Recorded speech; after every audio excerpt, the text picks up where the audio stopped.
មួយខ្ញុំហើយនឹងពួកប៉ូលីសមកក្រុមទៀតទម្លាក់កំហុសមកលើខ្ញុំទៀតតែសំណាងអស់ខ្ញុំក៏រត់រួចបើមិនអញ្ចឹងទេនេះខ្ញុំមិនមកដល់ទីនេះទេ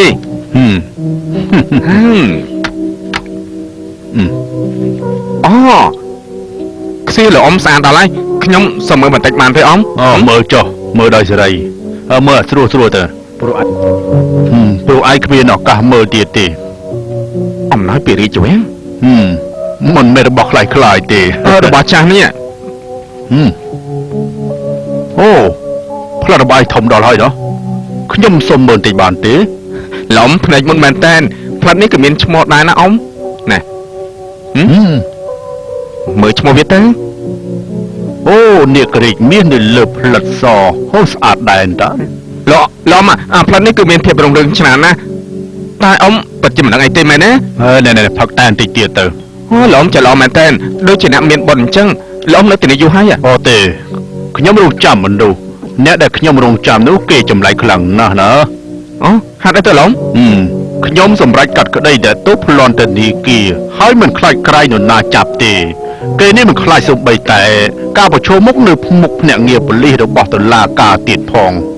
អញ្ចឹងបញ្ជាក់ថាគេជាមនុស្សប្រកែកហើយមែនទេអ៊ំប៉ុន្តែគេខ្សែភ្នែកនោះវាខ្លីខ្លាំងពេក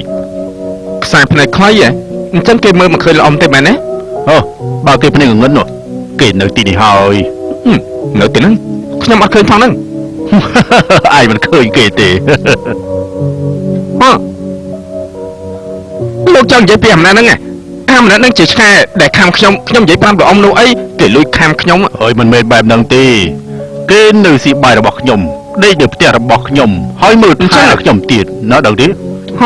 លោកកុហកខ្ញុំទាំងស្រុងហើយការពិតទៅនៅពេលដែលខ្ញុំឃើញគេមិនមែនជាមនុស្សប្រកែកទេខ្ញុំបានដឹងថា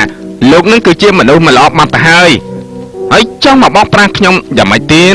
បញ្ជាក់ថាមេស្រុកគេត្រូវការរូបឯងហ្នឹងណាខ្ញុំបានលើកថាឯងនឹងប្រកែកខ្លាំងណាស់ឯងមានឈ្មោះអ្វីទៅឯងក៏មែនទេគេថាពុកបានណាគឺកូនបាត់នឹងឯង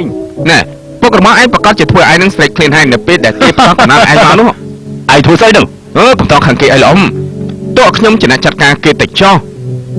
ណែឯងជាឆ្កែដែលលួចខាំខ្ញុំពីក្រោយលើកនេះខ្ញុំមិនលើកទោសឲ្យឯងនោះទេ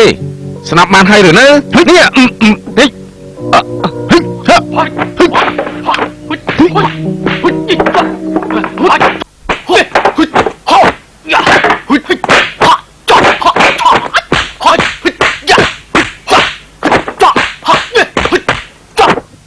អាកូនអត់បានការរបស់ខ្ញុំគ្រាន់បើដែរតើនេះ